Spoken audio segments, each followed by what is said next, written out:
जलसा मुलतवी कराने में आजम सवाती का अहम किरदार। इमरान का यू टर्न या मामला कुछ और, सवालात का तूफान, पीटीआई को फायदा होगा या नुकसान।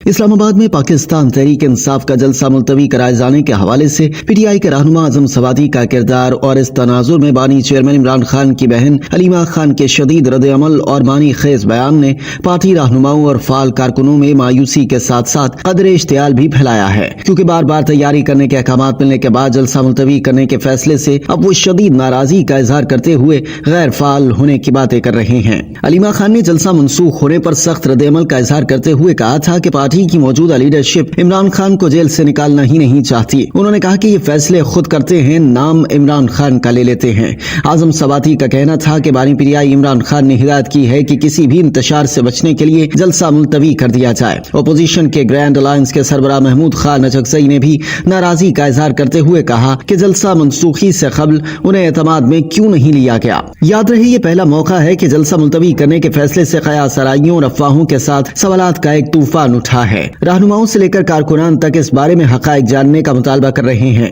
गो कि अब बानी पीटीआई ने 8 सितंबर को दोबारा जलसा करने का ऐलान किया है। यहाँ ये सियासी हलकों और पीटीआई के रहनुमाओं और कारकुनों में ये मौजू भी सियासी हिजान के साथ जेर बहस है कि जलसा मुलतवी करने का फैसला क्या खुद इमरान खान का एक यू टर्न था, क्या उन्हें मुख्तदिर हलकों की जानिब से कुछ यकीन दहानियां कराई गई हैं, या फिर मामलात कुछ और थे।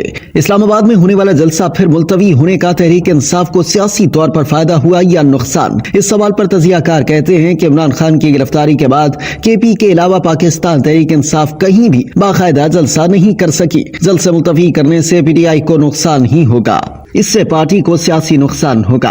पीटीआई में धड़ेबंदी बहुत ज्यादा है। हो सकता है कि बैरिस्टर गौहर और आजम सवाती को किसी ने कहा है कि इमरान खान को जाकर समझाएं। तजियाकार इरशाद भट्टी ने कहा कि इमरान खान की गिरफ्तारी के बाद केपी के अलावा पाकिस्तान तहरीक इंसाफ कहीं भी बाकायदा जलसा नहीं कर सकी। पीटीआई ने 18 बार अदालत से जलसों की इजाजत ली। जलसों की इजाजत 18 बार ही मनसूख हो गई। पीटीआई की सियासी और कोर कमेटी भी इस फैसले से लाइल्म थी। इमरान खान ने कहा कि मुझे सुबह बेशुमार वजूहात और बातें बताई गई, जिस पर मैंने मजबूर होकर जलसा मुलतवी कर दिया। तजियाकार महमिल सरफराज ने कहा कि जलसे मुलतवी करने से पीटीआई को सियासी नुकसान होगा। ये चीज भी लगती है शायद फैसला साजी के अमल में कोई मसला है। पीटीआई में धड़ेबंदी बहुत ज्यादा है। लगता है कायद के बगैर हर कोई अपनी अपनी बात कर रहा होता है। उन्होंने कहा कि ये लोग सुबह सुबह क्यों गए, इनको क्या पैगाम आया है, किस टोन में मैसेज आया है। तजियाकार शहजाद इकबाल ने कहा कि कल इंतजामिया ने वाज़ेह तौर पर कह दिया था कि पीटीआई को इस्लामाबाद में जलसे की इजाजत नहीं होगी। ये हो सकता है कि बैरिस्टर गौहर और आजम सवाती को किसी ने कहा है कि इमरान खान को जाकर समझाएं।